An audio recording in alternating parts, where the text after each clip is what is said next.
नमस्कार, city news channel में आपका स्वागत है।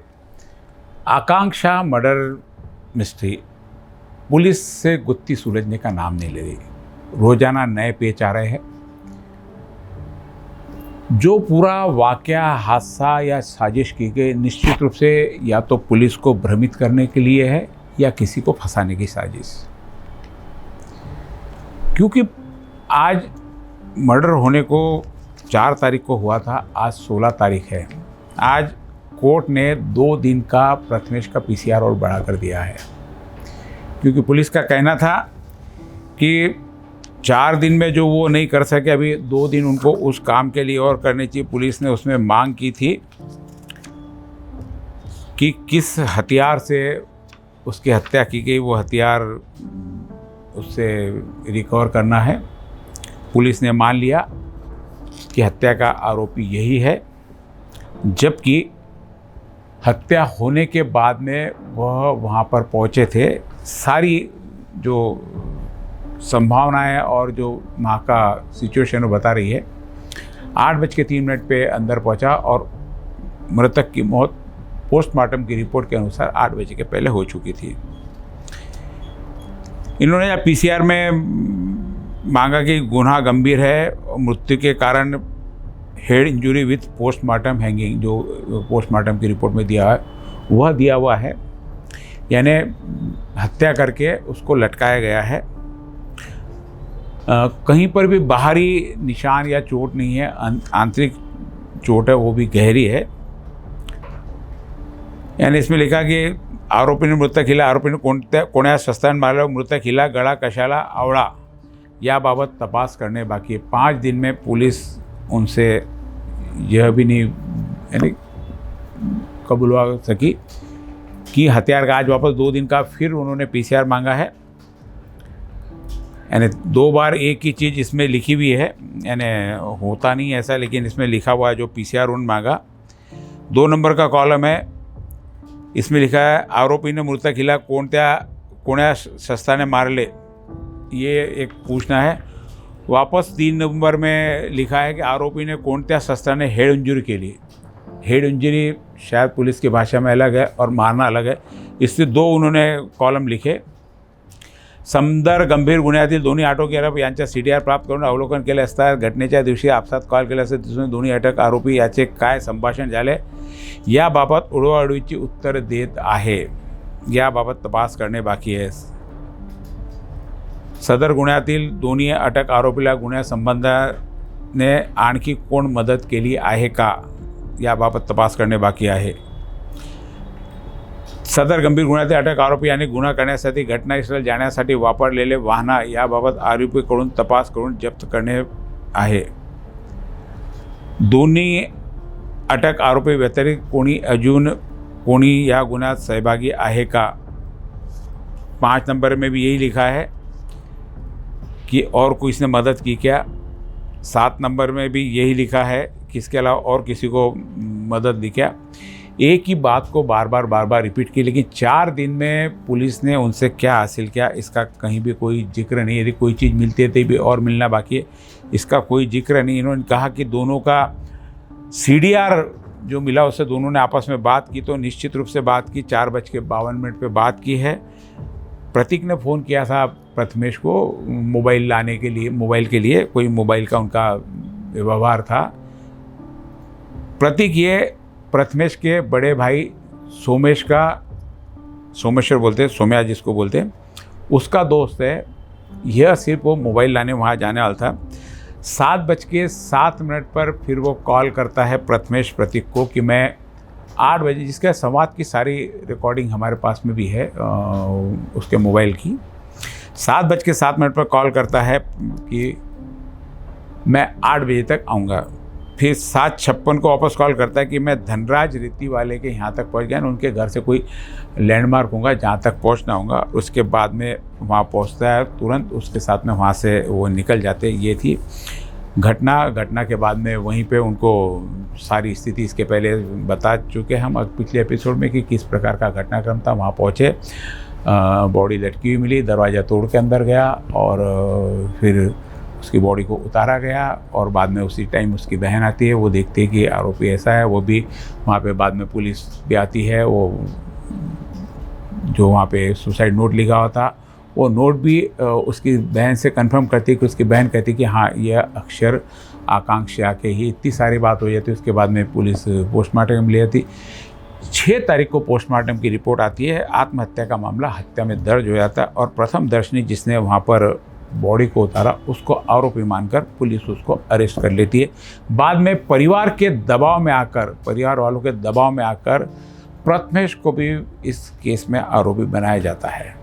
यह थी मोटा मोटा यानी जो इस घटनाक्रम में हकीकत में यह है कि जब प्रतीक वहाँ पहुँचा उसके अनुसार और कि बॉडी वहाँ पे लटकी हुई थी, इसने वो उतारा, बाहर निकाला और बॉडी की स्थिति देख के ऐसा लगता था कि शायद इसमें जान बाकी हो। पुलिस को भी ये लगा कि जान बाकी है तो तुरंत अस्पताल ले जाते जहाँ उसे मृत घोषित कर दिया जाता। 6 तारीख को रिपोर्ट आती हत्या की। अब हत्या की रिपोर्ट आने के बाद में घर वाले प्रतीक के नाम की शिकायत पुलिस स्टेशन में कर देते कि इसी ने इसकी हत्या की है करके। इसके पहले बहुत सारी चीज़ें हमने बताई कि प्रतीक की इसकी मृतक की बहन वहाँ आती है, देखती है, पुलिस को फ़ोन नहीं करती, ना ही अपने दोस्तों को बुलाती, ना ही किसी प्रकार का चिल्ला चोट है कि मेरी बहन के ने फांसी ले ली है कर ली। वो पुलिस की तपास का विषय है। हमारे पास प्राथमिक जानकारी ऐसी है। अब यहाँ पर प्रश्न पुलिस के सामने आता कि हत्या किसने की। हत्या तो हुई है। अब पुलिस को भ्रमित करने के लिए आकांक्षा की हत्या कर उसके बाद में उसको लटका दिया गया। निश्चित रूप से किसी भी एक व्यक्ति का काम यह नहीं हो सकता। एक व्यक्ति चाहे बॉडी हल्की हो भारी हो, उसको पकड़ना, उठाना, गले में फंदा डालना, ऊपर लटकाना, फिर बाद में वहाँ पे नीचे कुछ सामान भी ला के रखना कि बकेट ला के रखना ताकि वो उससे धक्का दी, ये सारा एक आभास पूरा निर्माण किया गया किसने आत्महत्या की है करके।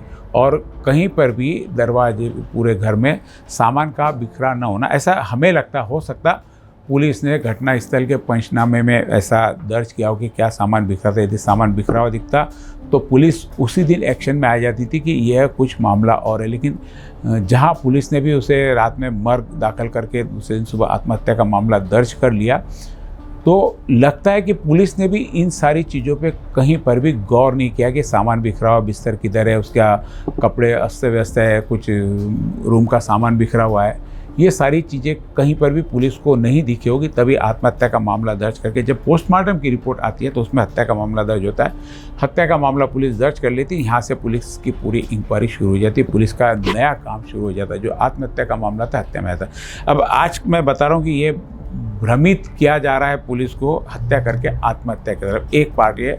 दूसरा, किसी को फंसाने की साजिश है क्या, क्योंकि हत्या करके रख दी और किसी को वहाँ पे उस समय बुलाया जाए जिसके बाद में स्वाभाविक है, एक मानवीय स्वभाव है, मानवीय एक शास्त्र है कि कोई भी संकट में दिखता है तो उसकी मदद के लिए हम दौड़ पड़ते हैं। कई बार हम देखते हैं कि एक्सीडेंट भी होता है, यदि हमको वो वहाँ से लगता है कि ये जिंदा उसको निकालना है तो बॉडी को हम निकाल के उसको व्यक्ति को निकाल के हम दवाखाने तक पहुँचाने की कोशिश करते हैं कि अब क्यों हुआ, क्या हुआ, इसका प्रश्न सबसे पहले रहता है चाहे जान बचाना। हर आदमी की इच्छा रहती है कि जान बचाए, और उस प्रकरण में जहाँ की दोनों का आपस में प्रेम संबंध था, यह बात स्पष्ट रूप से थी कि, और ये घर वालों की भी जानकारी में थी कि उनका प्रेम संबंध था।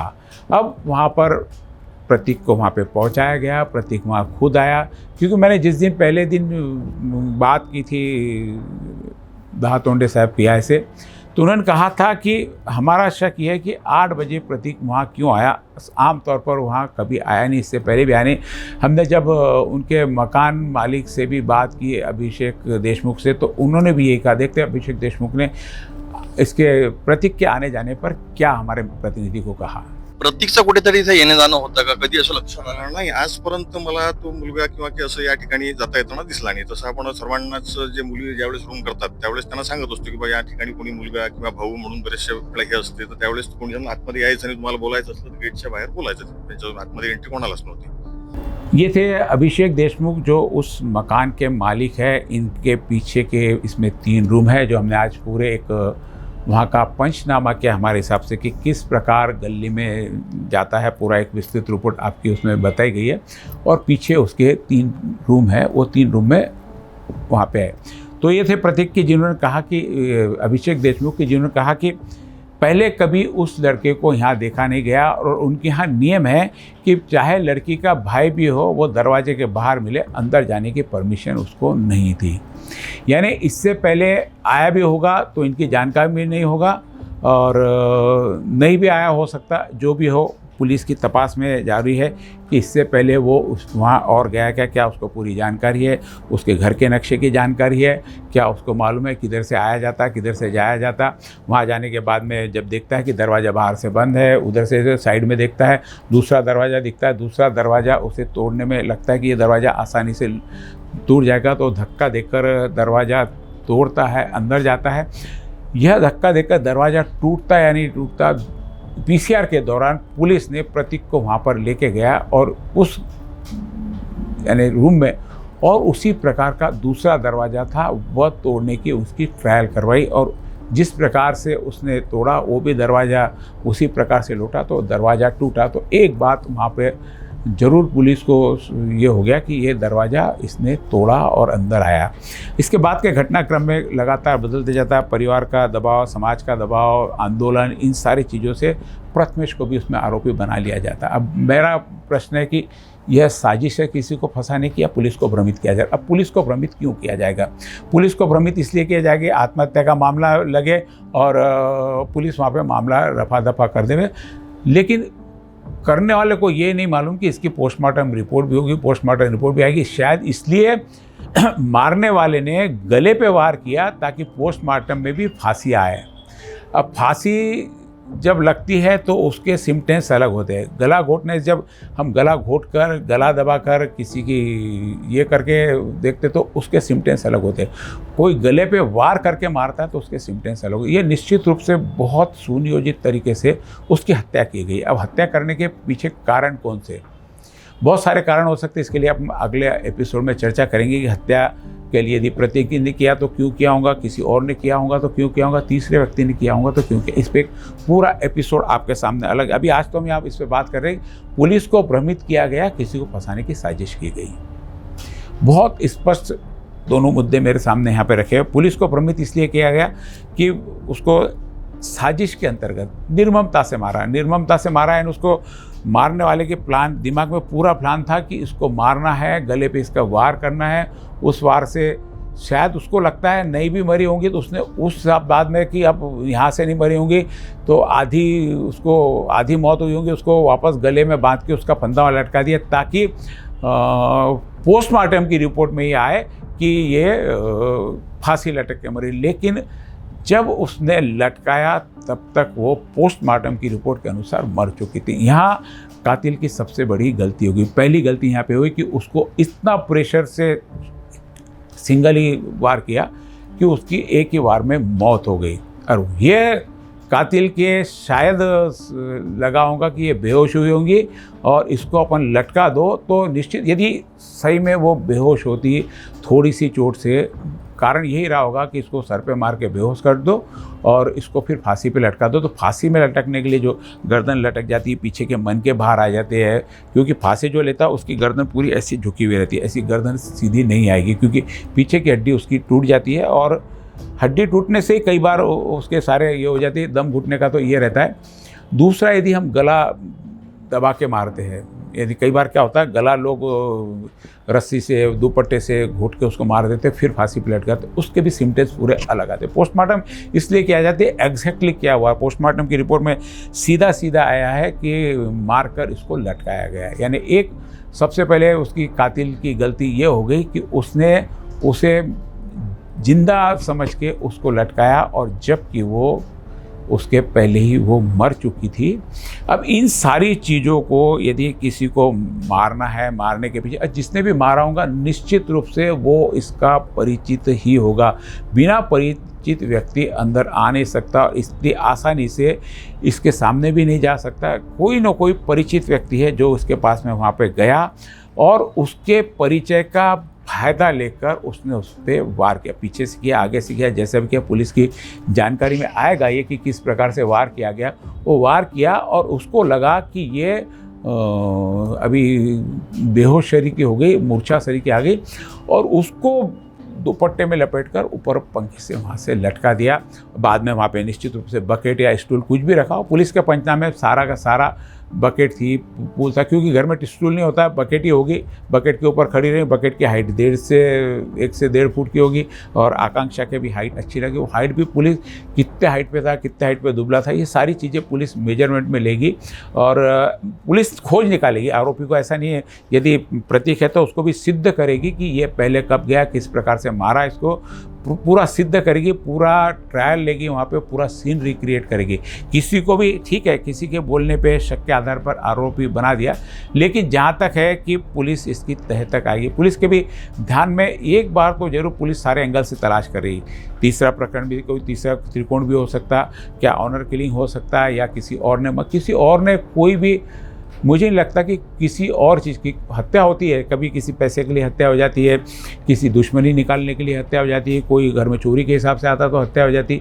इन सारी चीज़ों में ये प्रकरण कहीं भी नहीं। 2 प्रकरण, प्रेम प्रकरण त्रिकोण का भी हो सकता, प्रतीक का भी हो सकता, तीसरा ऑनर किलिंग घर में, कि भाई इनके संबंध यदि मंजूर नहीं हो और लगता कि समाज में बदनामी हो, तो ऐसे समय भी यह काम हो सकता है। लेकिन यह काम किसने किया, कैसे किया, क्योंकि बहुत शातिर दिमाग से, और कहीं पे भी मुझे नहीं लगता कि कोई साधारण व्यक्ति यह काम कर सकता है, क्योंकि कहाँ मारने से बेहोश हो सकता है, वहाँ पर उस पर वार किया गया है। हाथ का भी, यानी किसी भारी भरकम हाथ भी यदि किसी पे बैठ जाए तो शायद वो भी एक प्रकार हो सकता है। पुलिस हथियार ढूंढ रही, हो सकता है हाथ का प्रेशर इतना हो कि उसके प्रेशर से भी वो बेहोश हो सकती है। ऐसा कातिल को लग सकता है। हम कातिल इसलिए बोल रहे, कोई ने कत्ल किया। प्रतीक को हम सिर्फ आरोपी ले रहे क्योंकि आरोप है, तो अननोन हमारे सामने कातिल है। जो भी कातिल होगा, जिसने भी किया होगा, शायद हाथ से भी वार कर सके, उतनी चोट पहुंचा सकता है वो।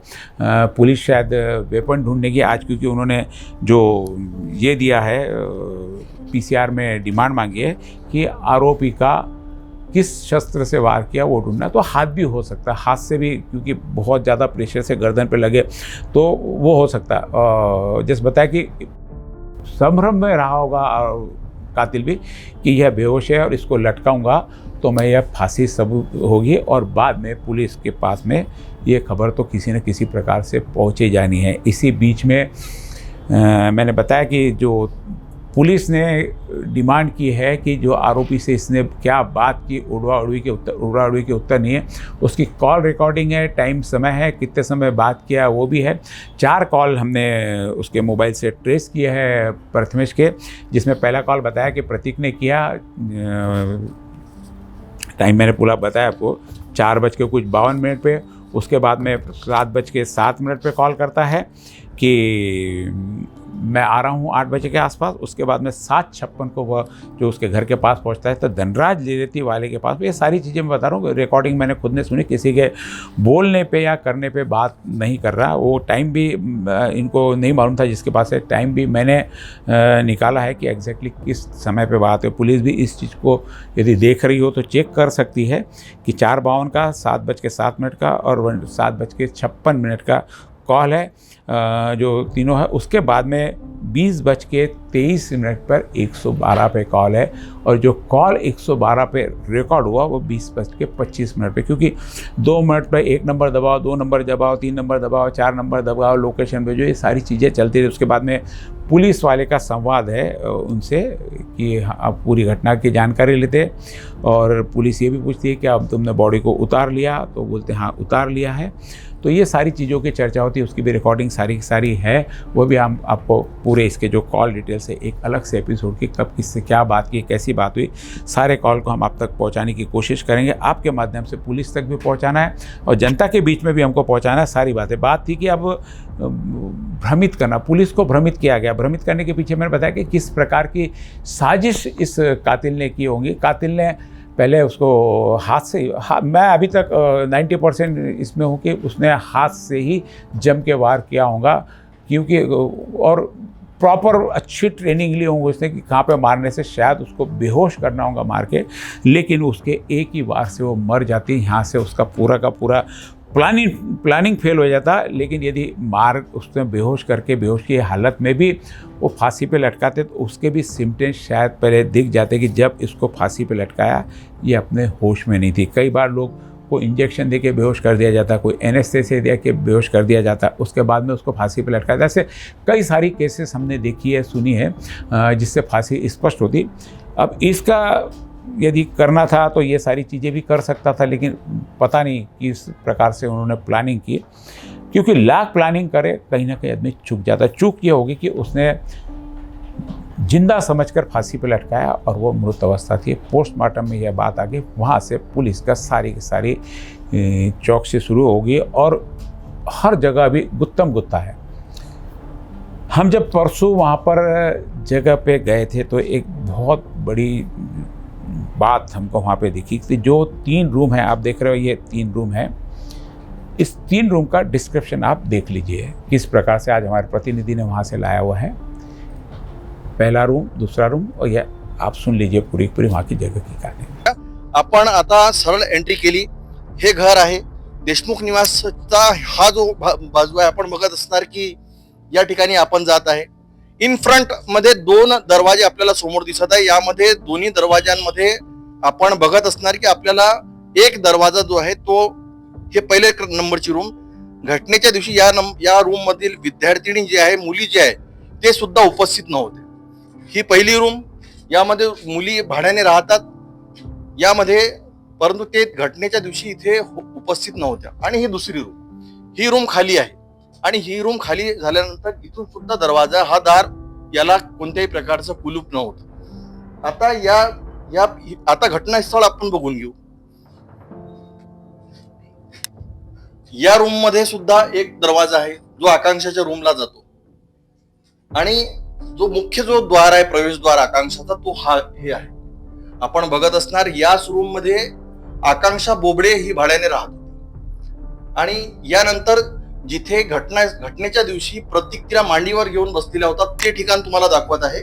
हा जो स्पेस आहे यामध्ये इथून सुद्धा एक दरवाजा आहे, सर्व्हिस गल्लीचा आपण दरवाजा बघू शकता। हा सर्व्हिस गल्लीचा दरवाजा आहे, हा सर्व्हिस गल्लीचा दरवाजा आहे आणि हे ते घटनास्थान आहे जिथे प्रतीकच्या मांडीवर इथे आकांक्षा होती। आकांक्षा मृत अवस्थेमध्ये पडली होती। तिला बघण्यासाठी त्याच वेळेमध्ये, थोड्या वेळेमध्ये 8 वाजताच्या नंतर तिची मोठी बहीण वेदांतिका बोबडे इथे आली होती, परंतु तिने फोटो काढले आणि ती निघून गेली घटनास्थळापासून। या ठिकाणी प्रथमेश जो आळव आहे तो सुद्धा इथे उभा होता आणि इथे विलाप करत होता, रडत होता आणि प्रतीक्षाला हलवत होता, तिच्या चेहऱ्यावर पाणी मारत होता। हा प्रतीक म्हणजे तिच्यामध्ये जीव आहे की नाही, प्राण आहे की नाही, असं करत होता। हे जे घटनास्थळी इथून आपण बघत असणार, इथून एंट्री केली आहे। हा दार तोडून प्रतीक हिवसे जो आरोपी आहे त्याने एंट्री केलेली आहे। आता याला हा सुद्धा दरवाजा आहे आणि त्या पलीकडे जो दरवाजा आहे, याच्या पलीकडे एक असा दरवाजा आहे जो त्या रूमला जाते, तो सुद्धा दरवाजा आहे। म्हणजे एकूण या रूमला 3 दरवाजे, एक फ्रंटचा दरवाजा आणि एक आजूबाजूचा दरवाजा, असे 2-3 दरवाजे या रूमला आहेत। म्हणून पोलिसांसाठी आता हा तपास जो आहे खूप महत्वाचा झालेला आहे। प्रत्येक पुरावा गोळा करणे हे महत्वाचं झालेलं आहे। ये थी हमारी वहाँ की ग्राउंड रिपोर्ट और वहाँ का हमारी नज़र से पंचनामा की किस प्रकार, इसमें बहुत सारी बातें हमने वहाँ पे देखी। एक विशेष बात की जो आपको 2 नंबर का बीच में का रूम दिख रहा है और 1 नंबर का पहला है जिस पे ताला लगा, आज 2 नंबर पे भी ताला लगा हुआ है। परसों जब हम गए थे तो हमारे पास वहाँ पे हमें अभिषेक देशमुख जो उसके मालिक है वो भी मिले थे।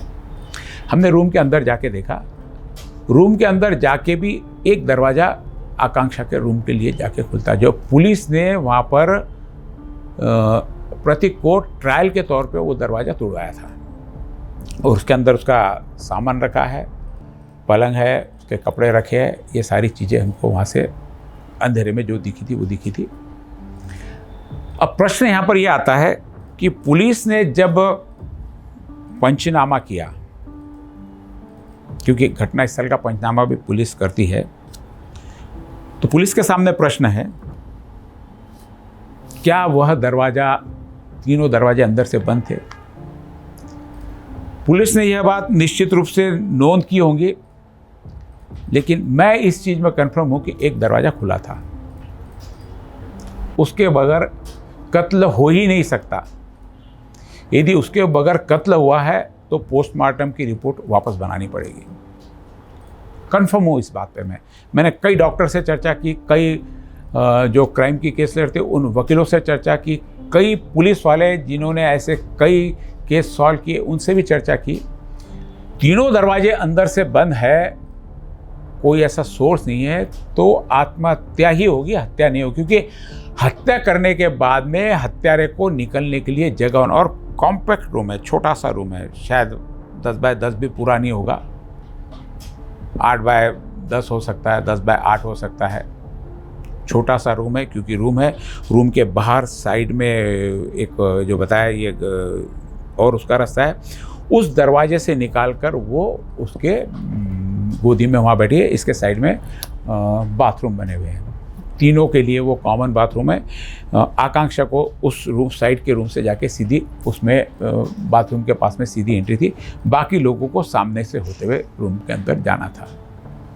ये घटनास्थल की पूरी जानकारी, यदि 3 दरवाजे एक रूम में होते हैं, पुलिस को नज़र निश्चित आए होंगे।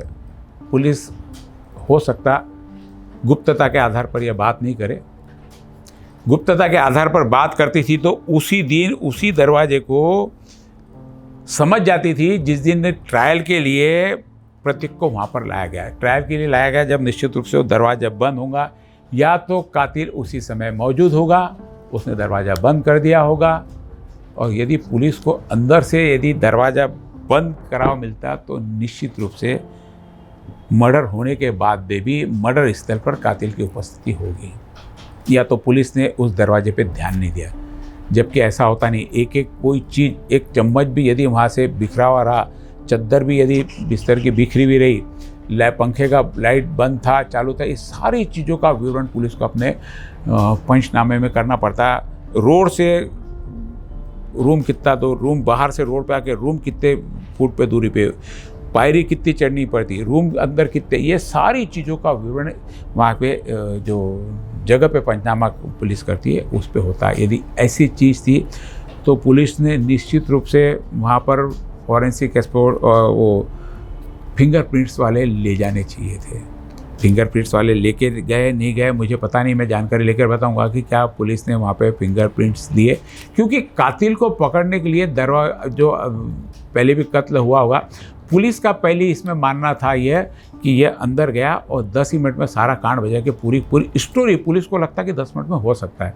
10 मिनट में 8:03 पे अंदर गया, उसको आकांक्षा को मारा, फंदे से लटकाया, फंदे से बांधा, ऊपर लटका दिया, अकेले ने लटका दिया, नीचे लाके फिर बकेट या स्टूल जो भी रखा होगा वो रखा होगा।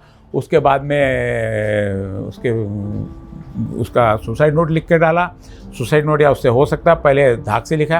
अब 10 से 15 मिनट में ये चीज़ कितनी पॉसिबल है, क्योंकि क्या है, मुश्किल से 8:12, 10-12 मिनट 15 मिनट पे उसने उसकी लटकी हुई बॉडी को बाहर लेकर आ गया था। और ये सब करते करते वो लोग फ़ोन भी लगा रहे थे, लोगों को बता ही रहे थे। 8:20 के आसपास, 8:15, 8:20 के आसपास उसकी बहन भी आई, और 8:21 पे उस आकांक्षा के फ़ोन से उसके पिताजी को भी फ़ोन किया है। 36 सेकंड का संवाद है, किसने किया, क्या संवाद क्या है, पुलिस इसमें तलाश करेगी। ये सारी चीज़ों की मैं बता रहा हूँ, मेरे पास में सारी चीज़ों की अधिकृत रूप से एविडेंस और जानकारी में, कोई भी बात यहाँ पे किसी ने कह दिया, किसी से सुन लिया, उसके आधार पर नहीं, मेरे पास में जो साक्ष्य आधार है उसके आधार पर सारी बातें आपके पास में मैं रख रहा हूँ। पुलिस भी ये सारी बातों पे गौर करे। यदि मेरे पहला था कि भ्रमित करना, तो पहली बात तो निश्चित है कि जिसने भी किया भ्रमित करने के लिए किया पुलिस को कि हत्या लगे। अब दूसरा था कि क्या किसी को फंसाने के लिए साजिश की गई, हो सकता है, क्योंकि घर मालिक ने कहा कि हमने इससे पहले प्रतीक को यहाँ पर कभी भी देखा नहीं, और वो अपने परिवार के साथ में उस समय स्विमिंग करने, परिवार वाले घर पे थे, स्विमिंग करने गए थे। स्विमिंग करने के बाद में वहाँ पे इनको फ़ोन आता है इनके परिवार से कि यहाँ पे आकांक्षा का ऐसा हो गया, ये आते हैं वहाँ पे, और वहाँ पे जब तक ये बोलते आते जब तक वो बॉडी को पोस्टमार्टम के लिए ले जा चुके थे, यानी दवाखाने में ले जा चुके थे, ऐसा उनका हमारे पास में कहना पड़ा। अब ये आते हैं, इन्होंने इससे पहले कभी देखा नहीं, लेकिन जो बीच का दरवाज़ा है वो हमने जब आप पूछा तो उन्होंने कहा कि 1 तारीख को ये लोग 2 लोग छोड़ के चले गए, इससे उसमें ताला नहीं लगा, उसमें ताला हम गए उस दिन तक भी नहीं लगा, लेकिन आज पुलिस के कहने पर उन्होंने ताला लगाया और पुलिस ने भी इनको स्पष्ट मना किया कि किसी भी मीडिया वाले को यहाँ पे प्रवेश नहीं देना। क्यों नहीं देना पता नहीं, पुलिस क्या छुपाना चाहती है। ओपन स्पेस है, आपने सारा उसका पंचनामा कर लिया, आपने सारी फिंगरप्रिंट्स ले ली होंगी, सारी चीज़ें ले होंगी, या तो इतनी आवश्यकता थी तो क्राइम सीन को पुलिस पूरी तरह सील कर देती, किसी को जाने नहीं देती, तो शायद समझ में आता कि पुलिस को यहाँ से बहुत कुछ मिल सकता है। जब ओपन है, दरवाज़ा खुला है, बाजू का दरवाज़ा खुला है, उधर से खुला है, उसके साइड में पीछे सर्विस रोड का दरवाज़ा जो बंद रहता है, उस दिन भी बंद ही था, क्योंकि ये लोग सामने से, अब अंदर के 3 दरवाजे बंद थे नहीं थे, यदि बंद थे अंदर से तो निश्चित रूप से किसी भी रूप में हत्या नहीं हो सकती।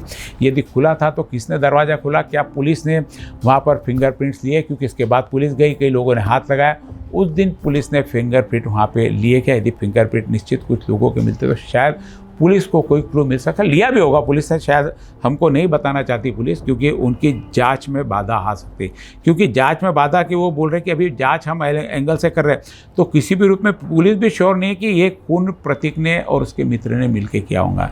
इस बात में पुलिस को भी बहुत ज़्यादा संभ्रम है, कन्फ्यूज़न है। अब मैं कहा कि साजिश कैसी हो सकती कि अब या तो किसी से बदला लेना हो सकता आकांक्षा से बदला लेना हो और उसको आत्महत्या का रूप देना, या हो सकता प्रतीक को वहाँ बुलाया, प्रतीक का कोई दुश्मन होगा, उसको आकांक्षा के माध्यम से बदला लेना होगा, हो सकता आकांक्षा का कोई प्रेम का तीसरा त्रिकोण हो, उसको इसके संबंध नहीं पसंद हो, उसने काम कर दिया और प्रतीक को फंसाना। ये बहुत सारी चीज़ें इसमें आती है। पुलिस भी हर एंगल, ये भी पुलिस हर एंगल तलाश कर रही है। पुलिस तीसरा प्रेम प्रकरण देख रही है, पुलिस ये देख रही कि इसका प्रेम प्रकरण घर वालों को पसंद नहीं, क्या घर वाले भी ऐसा कर सकते हैं, उस पर भी कर, क्योंकि कोई भी जिसने भी हत्या की वो नज़दीक के बाहर का कोई भी ऐसा कि भाई हमने सुपारी किसी को दे दी और हत्या करा दी, ऐसा ना दोनों के परिवार का कोई रिकॉर्ड है, ना परिवार की कोई मानसिकता, ना कोई सामाजिक स्तर दिखता है कि इस प्रकार का काम वे करे। अब लेकिन हत्या तो हुई है, हत्या हुई है और पुलिस को भ्रमित भी किया गया, पुलिस को गुमराह भी किया गया, और कौन आरोपी है ये बताया गया कि ये आरोपी है, ये आरोपी है, क्यों बार बार उसका नाम लिया गया। थोड़ी शंका जाती है, पुलिस को भी थोड़ा सोचना चाहिए कि एक ही व्यक्ति का कोई बार बार नाम क्यों ले रहा है। उस समय कि जब कि प्रथमेश ने पूरी अपनी लोकेशन CDR से पूरे उनको मिल गई, 3 फ़ोन के संवाद है, 3 फ़ोनों के संवाद उनके पास पूरे, मेरे पास में रिकॉर्डिंग है पूरी की पूरी, पुलिस के पास में भी होंगी, नहीं होंगी ऐसा नहीं, फिर भी पुलिस बोलती कि उड़वा उड़वी के उत्तर दे रहे। तो पुलिस क्या चाहती है, क्या सही में इन दोनों को आरोपी सिद्ध करना चाहती है या इन्होंने ही ये अपराध किया, यह पुलिस अपनी खोज में निश्चित रूप से निकाल लेगी। हो सकता है पुलिस को इस पर उच्च स्तरीय जांच भी कराना पड़े तो पुलिस उस स्तर में भी जाएगी। साजिश भी हो सकती है, प्रतीक को फंसाने की साजिश हो सकती है, क्योंकि प्रतीक को वहाँ पर फ़ोन करके बुलाया गया था, प्रतीक वहाँ पे मन से नहीं गया था। जहाँ सबसे पहले दिन शंका थी PI दाहा तोंडे को कि वो वहाँ पे क्यों आया, तो उसको वहाँ पे कॉल किया गया था कि आकांक्षा फ़ोन नहीं उठा, और हकीकत ये थी कि दोपहर से घर से 3 बजे के बाद में उसके पिताजी के भी काफ़ी कॉल है आकांक्षा को, उसके बाद में इसके सिस्टर के भी कॉल है, बहन के भी कॉल है, नहीं उठा रही है, और भी कोई कॉल होंगे। हमारे पास 2 ही लोगों के कॉल के रिकॉर्ड थे कि इन्होंने कॉल किया है करके। अब 7:21 पे इनके पिताजी फ़ोन करके बोलते हैं कि आकांक्षा दिन भर में फ़ोन नहीं उठा रही, जाके देख। तो ये 7:19 18 होगा, जो भी मेरे पास भी उसका है रिकॉर्ड, वो होगी। वह उस समय वो न जाकर वह भी आकांक्षा की सहेली को फ़ोन करती है कि आकांक्षा फ़ोन नहीं उठा रही थी। आकांक्षा की सहेली प्रतीक को फ़ोन करती है, जो इनके प्रेम संबंध के बारे में पूरा जानती है कि इनके प्रेम संबंध है। पुलिस के पास में बयान भी दिया कि इनके झगड़े होते रहते हैं, ऐसा होते रहता है, ये है, तो हो सकता है इसने हत्या कर दी हो। अब मामूली झगड़े हर में चलते हैं, सब में चलते रहता है, उसमें कोई मर्डर कर दे, इतनी बड़ी चीज़ हो जाए और इतने प्लान करके अचानक मर्डर हो जाता है। कभी बोलने बोलने में झगड़ा हो जाता है तो गुस्से में आदमी कुछ कर देता है, दीवार पे सर पटक देता है और कर देता है, कोई दूसरी इंजरी कर देता है, पकड़ लेता है, गाल पे थप्पड़ मार देगा, एक दो मुक्के मार देगा। तो ये सब चीज़ें बहुत लोगों के साथ में होती रहती, मारपीट होती रहती। भाई हाल ही में अभी आज ही हमने एक न्यूज़ देखी, दिल्ली के आसपास कोई अपनी बहन को आखिरी फ़ोन करके कहती है कि उसका प्रेमी उसे मार रहा है और उसकी लाश 2 दिन बाद किसी नहर में मिलती है। तो होता है, नहीं होता है ऐसा नहीं है, लेकिन इतनी प्लानिंग से और तड़का भड़की में और शॉर्ट समय में, क्योंकि रिपोर्ट में भी, पोस्टमार्टम की रिपोर्ट में आया कि 8 बजे के पहले मौत हो गई। यानी बॉडी की सिचुएशन उस समय थी जो नरम अवस्था में थी, यानी जो 3 से 4 घंटे बाद में बॉडी में जकड़न आई थी, वो स्थिति उस समय नहीं थी जब वहाँ पे दवाखाने में लेके गए थे। तो इसने भी जब उठाया तो वो स्थिति नहीं थी। पुलिस को भी लगा जब वहाँ पे आई तो शायद इसमें जान हो सकती। तो 1 घंटे के पहले के आसपास 1 से 2 यानी 6 से 8 बजे के बीच में निश्चित रूप से उसकी हत्या हुई। अब 6 से 8 बजे के बीच में वहाँ पर यदि बाहर से सीसीटीवी में कोई दिखता है तो हो सकता है जिसको मर्डर करना हो सुबह 7 बजे से, क्योंकि जो घर है, ये घर आप वापस दिखा रहा हूँ, ये घर है, पीछे का भाग है जहाँ पे 3 रूम है भाड़े से दिए, उसके सामने इनके भाई रहते हैं जो पिछले 7-8 सालों से गांव में रहते हैं और ये घर बंद ही रहता। उसके बाद में सामने अभिषेक देशमुख रहते हैं, पीछे से हम देखते हैं, पीछे की एक घर की एक छोटी सी सर्विस गली दिखती है, वो शायद इनके घर के पीछे से अंदर जाती होगी। अब इतना बड़ा कोई सुबह पहले चले गया होगा, पीछे से ही मारा होगा, तो भी पीछे का दरवाज़ा भी वहाँ पे खुला नहीं था, क्योंकि वापस भी कोई आते हुए दिखता है उस घर में से, तो वो सामने का जो सीसीटीवी है जो हमने दिखाया, जो सीसीटीवी सामने यहाँ पे देखिए, सीसीटीवी यहाँ पे लगा हुआ है, इस सीसीटीवी से पूरा सामने का घर दिखाई देता है। इनके घर में कौन आ रहा कौन जा रहा, ठीक है अंदर का भाग उसमें नहीं दिखाई देगा, लेकिन आना जाना निश्चित रूप से दिखाई जाता है। पुलिस के सामने चैलेंज है कि उस बीच घर में कौन आया। पीछे से भी हमने एक सर्विस गली भी ली, जहाँ से भी यानी जाने के बहुत सारे निशान दिख रहे, कोई उधर से भी जा सकता। अब उधर से भी जा सकता तो निश्चित रूप से बिना आंतरिक मिली भगत के वह नहीं जा सकता, या कोई पीछे से आया है तो आकांक्षा के परिचित होगा, उसने पीछे का दरवाज़ा खोला होगा, फिर लगा दिया होगा, फिर उसको अंदर ले लिया होगा। ये सारी घटना हुई, क्योंकि जब वो था ये भी गया वहाँ पे, पुलिस भी थी कि पीछे का जो दरवाज़ा था, जो सर्विस गली का दरवाज़ा, वो सारा बंद था। ये आप सर्विस गली का दरवाज़ा देखिए जो वहाँ पर पीछे लगा हुआ, ये बंद रहता, हमेशा कभी खुलता नहीं। हमने अभिषेक देशमुख से भी पूछा तो ये कहा कि ये दरवाज़ा हमेशा बंद रहता है, तो बिना अंदर की जानकारी के ये दरवाज़ा भी नहीं खुलता। अब अंदर की जानकारी में आकांक्षा खुद भी हो सकती, उसके 2 रूम के बाजू में 2 सहेलियाँ थी, उस समय वो भी बताते कि वहाँ पे नहीं थी। यानी इतना कि बाजू का रूम खाली है, बाजू के रूम में कोई रहता नहीं है, और मकान मालिक है वो 6 से 8 तक स्विमिंग में जाता है। इतना सारा रेकी करना किसी ने, और उस समय जाके उसकी हत्या का प्लान करना, रचना बहुत बड़ी साजिश है। पुलिस को इसमें बहुत मशक्क़त करनी पड़ेगी। निश्चित रूप से साजिश भी हो सकती है, साजिश पहली नज़र में साजिश दिख रही है, और पुलिस को भी यहाँ पे साजिश करने वाले ने भ्रमित किया है और भ्रमित होते हुए दिख रहा है। इसके बाद में आने वाले एपिसोड में, आज मैंने बताया कि 2 दिन का PCR और मिला है प्रथमेश को। प्रथमेश के परिवार वालों ने कल परसों शनिवार को DCP सागर पाटिल से मिलकर अपनी वेदना रखी। आज पुलिस आयुक्त महोदय से भी जाके अपनी वहाँ पे रखी, और आज उन्होंने प्रेस भी ली जिसमें सारी चीज़ों के उन्होंने खुलासे किए कि यह सारी चीज़ें पुलिस को भी मालूम, उसके बावजूद भी उनके बेटे को आरोप बताया जा रहा। और उन्होंने जिन्होंने फ़ोन लगाया और वहाँ पे बुलाया, और वो लड़की उनकी बहन वहाँ पे क्यों नहीं दी, उन्होंने कहा कि इसकी भी चौकसी होनी चाहिए कि दिन भर से जब बहन फ़ोन नहीं उठा रही, मात्र आधा 1 किलोमीटर की दूरी पे रहते तो जाके चेक भी कर सकती थी, देख भी सकती थी, क्यों नहीं देखा, उसी समय क्यों गई कि जब उसकी मौत हो गई थी और लाश बाहर ला चुकी थी। ये था आज का हमारा एपिसोड, जिसमें पुलिस को भ्रमित करना और साजिश करना। यदि प्रतीक इसमें आरोप सिद्ध होता तो निश्चित पुलिस को भ्रमित करने के लिए बहुत बड़ा प्लान उसने बनाया, और बहुत मास्टरमाइंड, लेकिन उसके लिए पुलिस को सिद्ध करना होगा कि वह जगह पर मौजूद था, वह वहाँ आया था, सीडीआर में बात की तो हो सकता है, पुलिस ने ये कहा कि घर पे फ़ोन रख के भी आ सकता है।